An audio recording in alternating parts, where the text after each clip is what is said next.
पेन्शनर्सच्या मागण्यासंदर्भात माननीय पंतप्रधान श्री नरेंद्र मोदी साहेब, पंतप्रधान कार्यालयाचे राज्यमंत्री माननीय डॉक्टर जितेंद्र श्री, श्रममंत्री माननीय श्री भूपेंद्र यादव साहेब, अर्थमंत्री निर्मला सीतारामन यांच्यासोबत सविस्तर चर्चा होऊन देखील दिलेल्या आश्वासनांची पूर्तता अद्यापही झालेली नाही। म्हणून 2024 सार्वत्रिक निवडणुकापूर्वीच हा प्रश्न सुटावा अशी देशभरातील 75 लाख पेन्शनर्सची अपेक्षा आहे।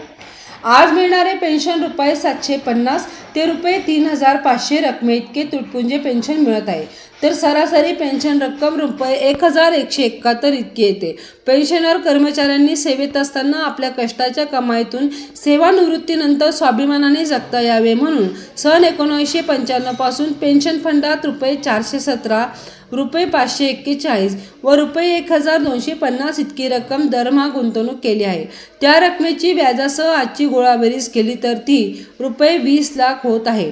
त्यानुसार त्यावरील दरमहा मिळणाऱ्या व्याजाच्या रकमेतून रुपये 7500 व महागाई भत्त्याची मागणी पूर्ण होऊ शकते। याबाबत सरकारच्या पार्लमेंटरी कमिटीचा अहवाल देखील लोकसभेत सादर झाला, परंतु किमान पेन्शन रुपये 7500 व महागाई भत्ता देण्याबाबत सरकारने सदर बाब स्पष्ट केलेली नाही। कर्मचारी निवृत्त वेतन योजना 95 अंतर्गत 75 लाख निवृत्त पेन्शनधारक समाविष्ट आहे। ज्या खाजगी क्षेत्रातील केंद्र राज्य सरकारचे उपक्रम, सहकारी क्षेत्र, परिवहन मंडळ, विद्युत मंडळ, मध्यम क्षेत्रे तसेच सहकारी बँका यांच्यातून निवृत्त झालेले कर्मचारी यांनी दरमहा 417, 541, 1250, आता 1500 असे दरमहा कपात करून देत आहेत।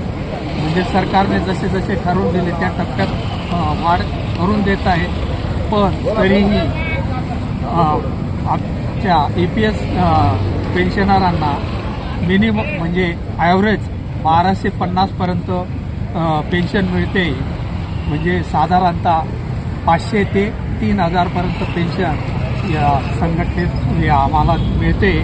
त्या संदर्भात आम्ही गेल्या 6 वर्षापासून सतत आंदोलन करतोय, शांततेच्या मार्गाने आंदोलन करतोय। हे आंदोलनाचे असे उपक्रम होते किंवा शेवटचा पर्याय म्हणून आम्ही राष्ट्रपतींना आमची इच्छामरणाची इच्छा प्रदर्शित केली आणि त्यासाठी आम्ही रक्ताने सह्या करून निवेदन दिलेलं आहे।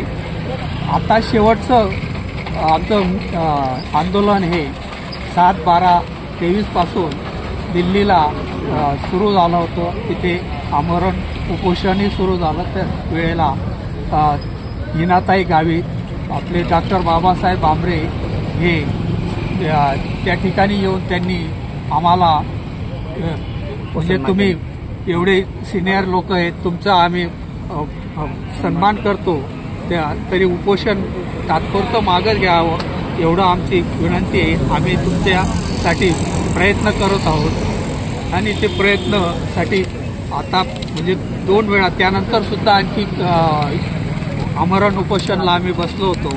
राऊत साहेब, सिंग साहेब, TN पाटील साहेब सतत संपर्कात आहेत। हेमा मालिनी खासदार हेमा मालिनी हे आम्हाला नेहमी सपोर्ट करत असतात। त्यासाठी आम्ही आता शेवटचं हे आंदोलन म्हणून आज 11/3 रोजी इथे याला लाक्षणिक उपोषणला बसलो आहोत आणि जिल्ह्यात या असेच आंदोलन प्रत्येक जिल्ह्यात भारतभर होत आहे आणि EPFO कार्यालय यांच्या समोरही निवेदन देण्याचे काम सुरू आहे।